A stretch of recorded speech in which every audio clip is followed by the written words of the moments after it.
Hello student. So today we have to discuss about the most important part of physical chemistry. Actually this part is included in solutions and colligative property. Then what is the name of this part? This is a azeotrope. Azeotrope. So this azeotrope, it is also called as a azeotropic mixture and it is also called as a constant boiling point mixture. Okay.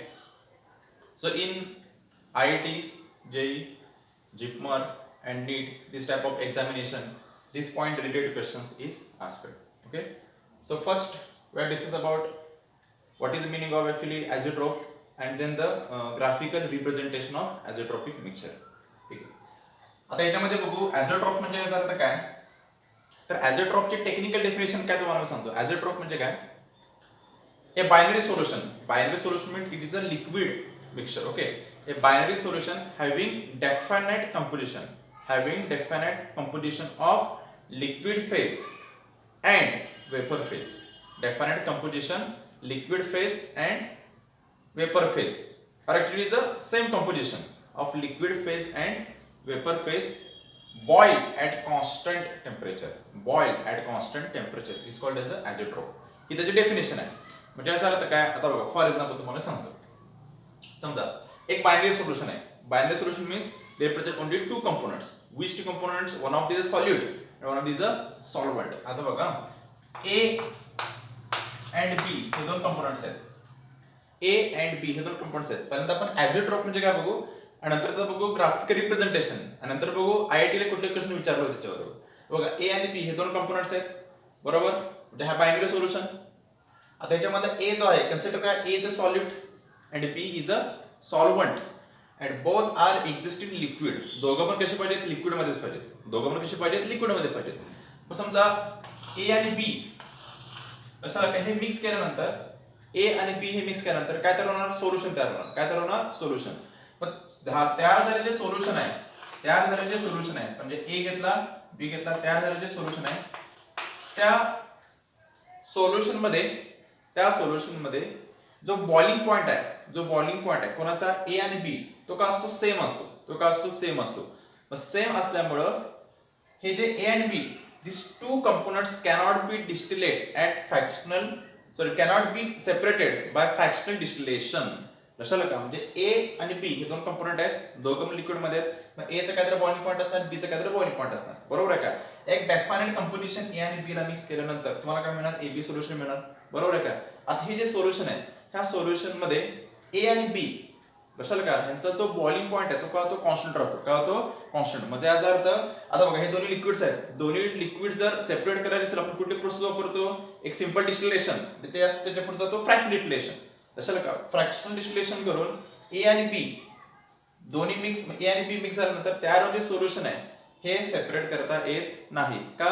कारण की दोन्ही जे components आहेत दोन्ही कंपोनेंटचा जो boiling point आहे तो का दाखवतो? सेम दाखवतो. काय दाखवतो? सेम.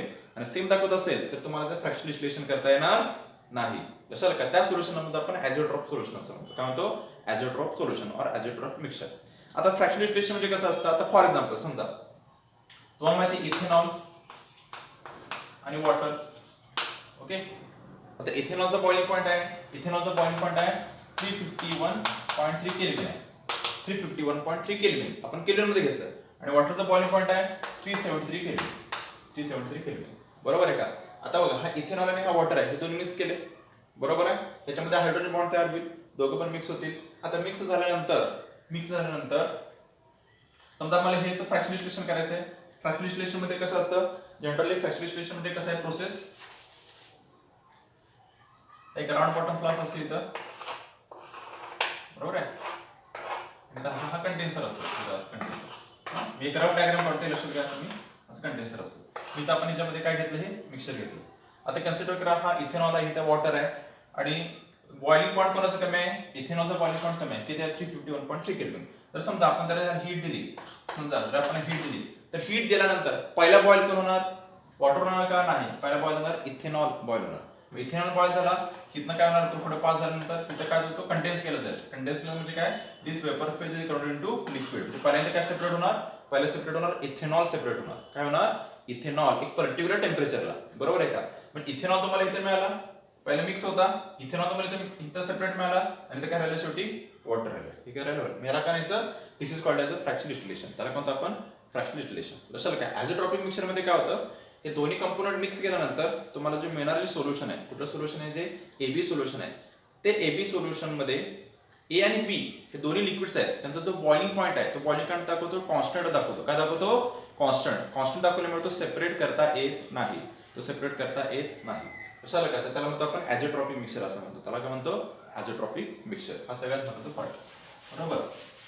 आता बघ, तर ॲझोट्रॉपिक मिक्सरमध्ये कुठल्या बेसिक कन्सेप्ट आहेत? पहिलं म्हणजे it is a binary solution, ही पहिली कन्सेप्ट आहे. Second, both are existing liquid state, दोघं लिक्विडमध्ये पाहिजे, म्हणजे सॉलिड पण लिक्विड पाहिजे आणि सॉलिड पण काय पाहिजे? लिक्विड पाहिजे. बरोबर. नेक्स्ट पॉईंट आहे, पहिली गोष्ट म्हणजे azeotropic solution from the non ideal solution. हा आयडियल सोल्युशन मध्ये येत नाही. It is example of non ideal solution. Azeotropic mixer म्हणजे काय असतो? Non ideal solution. कशाला का? म्हणजे रॉड्सला ओबे करत नाही. हे लक्षात ठेवायचं कधी पण. आणि सेकंड पॉईंट म्हणजे these two liquids having the definite composition. लक्षात का? म्हणजे आपण ए आणि बी जे दोन घेणार आहे, दोन कंपोनंट जे घेणार आहे, म्हणजे ए कंपोनंट आणि बी कंपोनंट ह्यांचं कंपोजिशन जे मिक्स करताना कंपोजिशन कसं पाहिजे? डेफिनेट कंपोजिशन पाहिजे. कसं पाहिजे? डेफिनेट कंपोजिशन पाहिजे. इनडेफिनेट कंपोजिशन मध्ये हा दाखवणार नाही. बरोबर. आता बघा, आता ॲझोट्रॉप जे आहेत, ॲझोट्रॉपचे दोन टाइप्स आहेत. तर टू टाइप्स ऑफ द ॲझोट्रॉप. त्याच्यामध्ये एक असणार आहे तो, एक पॉईंट आपण कव्हर करू. फर्स्ट आहे तो minimum boiling point azeotrope. Minimum boiling point azeotrope. आणि सेकंड असतो तो मॅक्झिमम बॉइलिंग पॉइंट आयझोट्रॉप. आता आपण काय बघू? स्टेप बाय स्टेप बघू. आता बघू मिनिमम बॉइलिंग पॉइंट आयझोट्रॉप. आता बघा, मिनिमम बॉइलिंग पॉइंट आहे, बॉइलिंग पॉइंट कमी आहे. मग बॉइलिंग पॉइंट कमी असेल तर वेपर प्रेशर काय पाहिजे? जास्त पाहिजे. बरोबर आहे का? आता बघा, मी तुम्हाला काय सांगितलं, बेसिक रिक्वायरमेंट आहे azeotrope is a non ideal solution आहे. कशा example? Non ideal solution. Non ideal असेल तर त्याच्यामध्ये पुन्हा दोन असणार, एक पॉझिटिव्ह डेव्हिएशन आणि काय असणार तो? Negative deviation. आता इथं काय बघा, मिनिमम बॉइलिंग पॉईंट मिनिमम असेल तर वेपर प्रेशर काय पाहिजे? जास्त पाहिजे. आणि वेपर प्रेशर जर जास्त असेल तर तो काय दाखवणार? पॉझिटिव्ह डेव्हिएशन दाखवणार. काय दाखवणार? Positive deviation. हे लक्षात ठेवायचं, most important part. Minimum boiling point कमी म्हणजे वेपर प्रेशर जास्त, म्हणजे positive deviation. Positive deviation riots law मध्ये आपण ते ग्राफिक रिप्रेझेंटेशन मध्ये बघितलंय. बरोबर. आता हे लक्षात घ्या. आता आपण बघू फॉर एक्झाम्पल. हा, आता बघा पॉझिटिव्ह डेव्हिएशन्स याच्यामध्ये आपण एक्झाम्पल घेतलं. एक्झाम्पल आहे 95% इथेनॉल. एक्झाम्पल घेतलं 95% ethanol. 95% ethanol plus water mixture. लक्षात का? म्हणजे 95% इथेनॉल असेल तर 5% काय पाहिजे? वॉटर पाहिजे. म्हणजे याचा अर्थ काय? 95% इथेनॉल 5% वॉटर म्हणजे डेफिनेट कंपोजिशन आहे. कसं आहे? Definite composition. बरोबर. आता बघा, आता ग्राफिक रिप्रेझेंटेशन नुसार आपण सॉल्व्ह करू. ग्राफिक रिप्रेझेंटेशन नुसार काय करणार? रेग्युलर आपला आयडियल गॅस आयडियल सोल्युशनचा ग्राफ हे सेपरेटली तिथं बघा 95% इथेनॉल. आता बघा ग्राफिक रिप्रेझेंटेशन, सपोज हा ग्राफ एक्झाम्पल आपलं 95% इथेनॉल. आता बघा इथनं आयडियल सोल्युशनच्या ग्राफ मध्ये आपण यूज करायचं इथं हा पॉईंट इथे इथं असणार. तर पहिली गोष्ट इथं आपण घेणार मोल फ्रॅक्शन. आता काय वर्सेस काय आहे?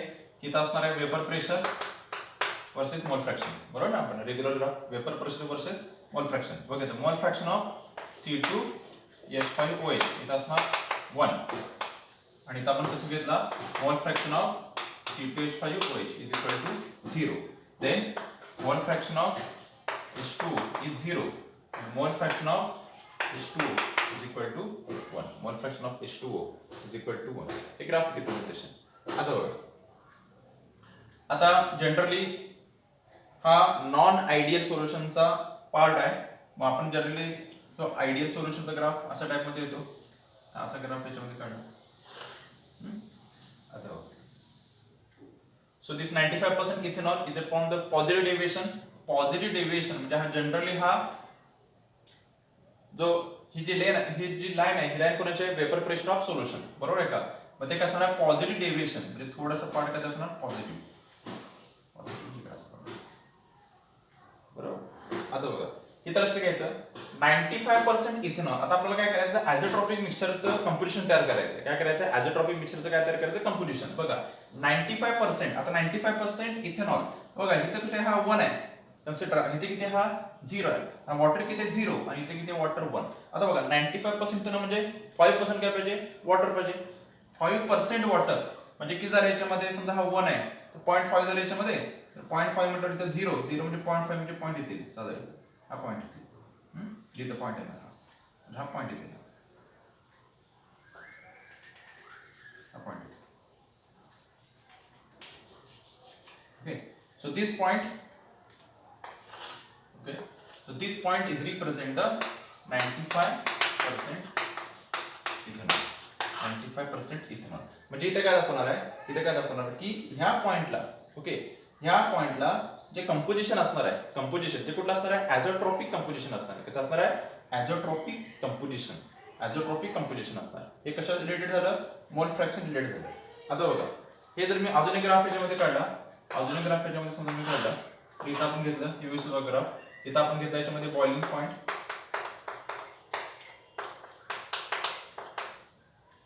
आणि त्या साईडला घेतलं आपण टेम्परेचर. ओके, एका साईडला घेतलं बॉइलिंग पॉइंट आणि एका साईडला घेतलं आपण टेम्परेचर. आता बघा जनरली याच्यामध्ये काय इथं ह्या साईडला आपण घेतो इथेनॉल आणि इथे घेतो वॉटर. आता बघा हा पॉइंट आहे, मी समजा हा इथेनॉल, इथेनॉलचा बॉइलिंग पॉइंट किती असतो, इथेनॉलचा बॉइलिंग पॉइंट आहे 351.3 केल्विन. ओके, आणि ह्या साईडला घेतो वॉटर, वॉटरचा बॉइलिंग पॉइंट आहे 373. इथं पॉइंट घेतला वॉटरचा बॉइलिंग पॉइंट. आता बघा आता जनरल लक्षात ठेवायचं ह्याचं वेपर प्रेशर जास्त आहे, वेपर प्रेशर जास्त आहे. वेपर प्रेशर जास्त असते तर बॉइलिंग पॉइंट काय पाहिजे याचा कमी पाहिजे, बॉइलिंग पॉइंट काय कमी होणार. आता बघा हा इथं इथेनॉल आहे, इथं कोण आहे वॉटर आहे. कशाला का आता इथेनॉल आणि वॉटर मिक्स झालं तर बॉइलिंग पॉइंट काय झाला पाहिजे कमी झाला पाहिजे. का कमी झाला पाहिजे, कारण की वेपर प्रेशर जास्त आहे. मग बॉइलिंग पॉइंट समजा इथं कमी येणार, कमी येणार एक पर्टिक्युलर पॉइंट इथं काय होईल एकदम कमी येईल, कमी येईल आणि पॉइंट इथे होणार 1, पॉइंट इथे होणार. ह्या करस्पॉन्ड्स टू साधारण तुम्हाला इथं काय मिळणार बॉइलिंग पॉइंट. इथं जो बॉइलिंग पॉइंट मिळणार आहे हा बॉइलिंग पॉइंट कुठून मिळणार, बॉइलिंग पॉइंट ऑफ सोल्युशन. कोणतं मिळणार इथं बॉइलिंग पॉइंट ऑफ सोल्युशन. आणि बॉइलिंग पॉइंट ऑफ सोल्युशन असतो याचा जनरली मिक्सिंग केल्यानंतर बॉइलिंग पॉइंट ऑफ सोल्युशन किती आहे याचा 351.15 केल्विन असणार. किती असणार आहे 351.15 केल्विन. म्हणजे this is the boiling point of ethanol आणि this is the boiling point of water. आणि मिक्सरचा बॉइलिंग पॉइंट केला 351.15. म्हणजे या दोघांपेक्षा बॉइलिंग पॉइंट काय झाला कमी आला, बॉइलिंग पॉइंट काय आला कमी आला. त्याला म्हणायचं मिनिमम बॉइलिंग पॉइंट म्हणायचं. काय म्हणायचं मिनिमम बॉइलिंग पॉइंट. लक्षात, दिस is called as azeotropic mixture. याला म्हणायचं ॲझोट्रॉपिक मिक्सचर. इथं आपण काय करून घेतलं कंपोजिशन तयार करून घेतलं आणि ह्या करस्पॉन्डिंग आपण इथे काय काढायचं बॉइलिंग पॉइंट काढून घेतला. काय काढून घेतला boiling point. This is called as azeotropic mixture. त्याला म्हणायचं ॲझोट्रॉपिक मिक्सचर. ओके, ठीक आहे. सेकंड आपण पार्ट बघणार आहे. हा झाला मिनिमम बॉइलिंग पॉइंट. परत सांगतो तुम्हाला काय केलं, इथं वेपर प्रेशर आहे, इथं मोल फ्रॅक्शन आहे. जनरली हा कोणाचा ग्राफ आहे आयडियल सोल्युशनचा, but it is from the positive deviation. मग पॉझिटिव्ह डेव्हिएशन आपण हा त्याचा काय घेतला पार्ट घेतला. आता त्याचं पाहिजे आपल्याला डेफिनेट कंपोजिशन पाहिजे. मग डेफिनेट म्हणजे काय म्हटले 95% इथेनॉल म्हटले. मग समजा इथं इथेनॉल किती 1 आहे आणि इथे किती आहे 0 आहे आणि इथं वॉटर किती 0. पण 95% इथेनॉल असेल तर 5% काय पाहिजे वॉटर पाहिजे. बघा आम्ही इथं स्टार्ट झालं वॉटर, इथं 0 इथं करत केलं 5% पर्यंत आलं. 5% नुसार हा करस्पॉन्डिंग पॉइंट इथे काढला. म्हणजे इथं काय असणार तुमचं हे 95% इथेनॉलचं काय असणार कंपोजिशन बरोबर. त्यानुसार आपण याचं काय काढला करस्पॉन्डिंग बॉइलिंग पॉइंट काढून घेतला. ह्या पॉइंटला काय काढला आपण करस्पॉन्डिंग बॉइलिंग पॉइंट. म्हणजे इथं वेपर प्रेशर हाय आहे आणि इथं बॉइलिंग पॉइंट कमी आहे. आणि जनरली जर तुम्ही बघितला तर हे दोन्ही सोल्युशनच्या हे दोन्ही कंपोनंट पेक्षा आलेलं जे सोल्युशन जे आहे मिक्सर त्याचा बॉइलिंग पॉइंट काय होतो कमी होतो. So this called as a minimum boiling point. Okay, next part is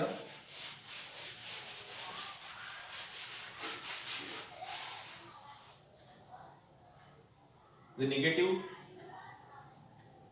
deviation. म्हणजे सर काय सेकंड इज maximum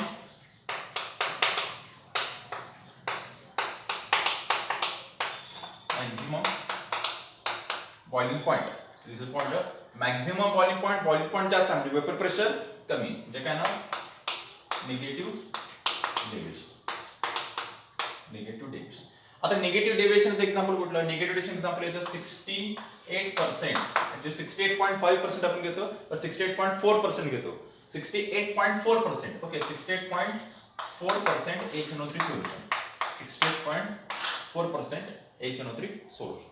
ओके, आता बघा, HNO3 solution means 68.4% HNO3 means the remaining percentage of water. Remaining percentage is the water. आता बघा, HNO3 plus water, HNO3 plus water, म्हणजे दोघांचं bonding काय strong आहे, याच्यामध्ये हायड्रोजन बॉन्ड तयार होतो. आता याच्यामध्ये बघा ग्राफिक रिप्रेझेंटेशन जर आपण बघितलं तर 68.4% चं काय होणार? आता बघा maximum boiling point it is a negative deviation, कारण की बॉइलिंग पॉईंट जास्त आहे, वेपर प्रेशर काय पाहिजे? कमी पाहिजे. रेग्युलरली ग्राफ काय ना आपला? रेग्युलरली आयडियल सोल्युशनचा ग्राफ.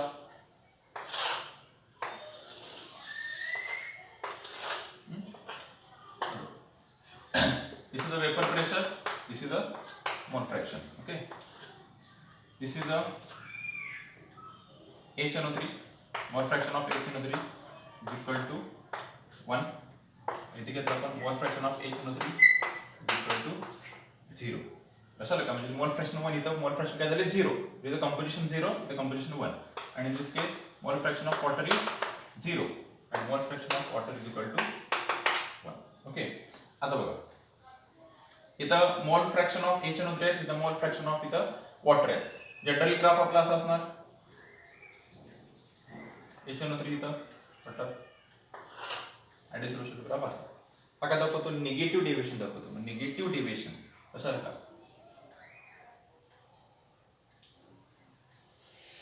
दाखवणार निगेटिव्ह डेव्हिएशन. ओके, हा काय दाखवणार? This is a generally this is a ideal solution graph, this is from the negative deviation, then from the negative deviation.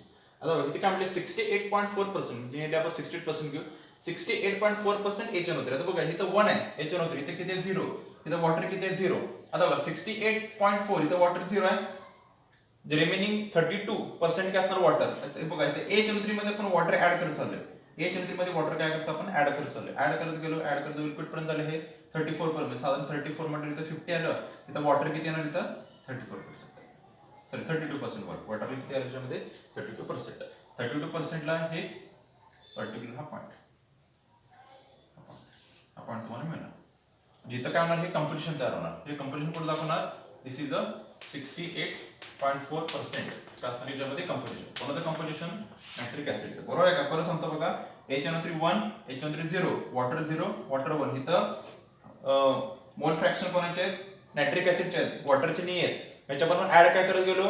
Water add करत गेलो. वॉटर ऍड केल्यानंतर water किती आहे? 32% आहे वॉटर. 32 मीटर ऍड करत गेला, 32 मीटर साधारण इथपर्यंत येईल 0.32. कशाला का? 0.32 इथं 1 आहे, कशाला काय? इथं वॉटर 0 आहे.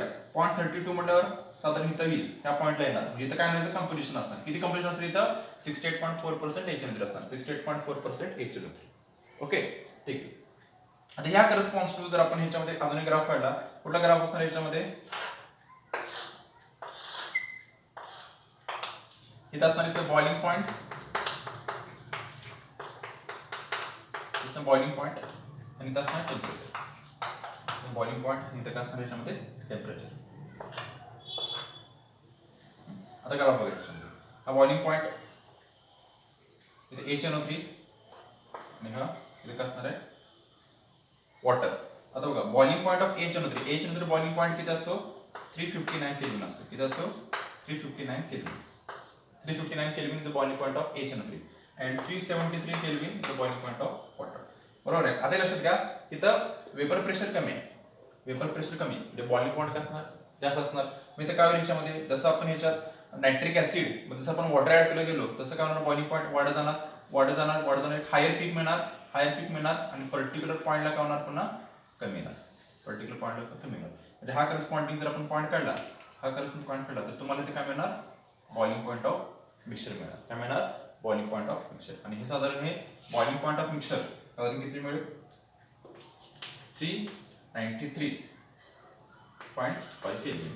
This is a 393.5 Kelvin. This is a boiling point of mixture. This is a boiling point of mixture. आता बघा, boiling point of HNO3 359, boiling point of water 373. Okay, but boiling point of solution mixture is a 393.5. म्हणजे या दोन्ही composition पेक्षा, या दोन component पेक्षा ह्याचा बॉइलिंग पॉइंट काय झाला? जास्त झाला. जास्त झालं म्हणजे काय 393.5 म्हणजे boiling point increase which is called as a maximum boiling point. Maximum boiling point and from the negative deviation. Then from the negative deviation. So overall this is a graphical representation of azeotropic mixture. याला काय म्हणायचं? Azeotropic mixture. This is the most important part. अशा टाइपचे question असतात तुम्हाला ॲझोट्रॉपिक related. ॲझोट्रॉपिक म्हणजे काय तुम्हाला परत सांगतो. ॲझोट्रॉपिक म्हणजे काय? दोन कंपोनंट्स आहेत. जसं का दोन कंपोनंट आहेत, दोन्ही लिक्विड्स आहेत, दोन्ही मिक्स केल्यानंतर काय मिळेल तुम्हाला सोल्युशन मिळणार. मग सोल्युशन मिळाल्यानंतर तुम्हाला जे तयार झालेले सोल्युशन जे कंपोनंट्स आहेत ते कंपोनंट्स फ्रॅक्शनल रिलेशन्सनुसार सेपरेट करता येत नाही. का सेपरेट करता येत नाहीत? कारण की दोन्ही कंपोनंटचा बॉइलिंग पॉईंट दाखवतो, कॉन्स्टंट दाखवतो, सेम दाखवतो. मग सेम दाखवत असेल तर तुम्हाला सेपरेट करता येणार नाही. It cannot be separated. So this is called as this mixture is called as a azeotropic mixture. त्याला काय म्हणायचं? ॲझोट्रॉपिक मिक्सचर असं म्हणायचं. ॲझोट्रॉपिक मिक्सचर मध्ये बायनरी सोल्युशन पाहिजे, त्यानंतर डेफिनाइट कॉम्बिनेशन पाहिजे आणि सगळ्यात महत्त्वाचं म्हणजे काय म्हटलं ह्याच्यामध्ये वेपर अँड लिक्विड मोल फ्रॅक्शन जे काय कशाला का म्हणजे मोल fraction of vapour phase and मोल फ्रॅक्शन ऑफ लिक्विड फेज काय पाहिजे? इक्वल पाहिजे. म्हणजे मोल फ्रॅक्शन आता बघा ह्याच्यामध्ये आपण बघितलं H2O म्हणजे हे this the mole fraction of HNO3 in liquid phase is equal to mole fraction of HNO3 in vapour phase. This is a liquid phase mole fraction, vapour phase mole fraction. Similarly mole fraction of H2O is equal to mole fraction of H2O in liquid phase is equal to mole fraction of H2O in vapor phase. असं का म्हणजे मोल fraction काय पाहिजे? Same पाहिजे. असं का म्हणजे लिक्विड आणि वेपर दोघांचे पण काय पाहिजे? कंपोजिशन मध्ये सेम पाहिजे. दिस कॉल्ड एज ॲझोट्रॉप मिक्सचर. याला कोणतं आपण ॲझोट्रॉप मिक्सचर असं म्हणतो. बरोबर. आता याच्यामध्ये क्वेश्चन्स कुठले असतात? जेईला कुठले क्वेश्चन्स असतात? आता बघा हा जो पॉइंट आहे व्यवस्थित तुम्ही कन्सेप्ट व्यवस्थित क्लिअर करून घ्या. आता याच्यावर क्वेश्चन कसं असतो तर मॅक्झिमम काय करतात एक लक्षात ठेवायचं की पॉझिटिव्ह डेव्हिएशनचे एक्झाम्पल्स आणि निगेटिव्ह डेव्हिएशनचे एक्झाम्पल हे तुम्ही लक्षात ठेवले पाहिजे. पॉझिटिव्ह डेव्हिएशन आणि निगेटिव्हचे एक्झाम्पल आता फॉर एक्झाम्पल समजा आता 68% HNO3 बरोबर आहे का? तर हा ॲझोट्रॉप कुठला दाखवणार? It is a maximum boiling point azeotrope और मिनिमम बॉइलिंग पॉईंट ॲझोट्रॉप. 68.4% HNO3 असेल तर काय दाखवणार? मॅक्झिमम बॉइलिंग पॉईंट ॲझोट्रॉप दाखवणार. हे लक्षात घ्या. नंतर विचारलं की azeotrope actually what is the meaning of the azeotrope? ॲझोट्रॉपिकचं मिनिंग काय? त्याचे डेफिनेशन काय? डेफिनेशन क्वेश्चन्स भरपूर आहेत. त्यानंतर पॉझिटिव्ह डेव्हिएशनचे एक्झाम्पल्स आणि निगेटिव्ह डेव्हिएशन एक्झाम्पल रिलेटेड तुम्हाला ॲझोट्रॉपिक मिक्सचरचे काय विचारणार? क्वेश्चन्स असणार आहे. लक्षात आलं? हा पॉईंट व्यवस्थित क्लिअर करून घ्या आणि ह्या रिलेटेड जेवढे क्वेश्चन्स आहेत जेईचे असू दे नीटचे क्वेश्चन्स आहेत सगळे क्वेश्चन्स तुमचे सॉल्व्ह होतील. सगळे क्वेश्चन्स सॉल्व्ह होतील. ह्याच्यामध्ये काही प्रॉब्लेम दाखवणार नाही. हे लक्षात घ्या. आणि जे बेसिक रिक्वायरमेंट तुम्हाला सांगितलं ते बेसिक रिक्वायरमेंट परफेक्ट करा. लक्षात आलं? Okay. So today we have to stop here.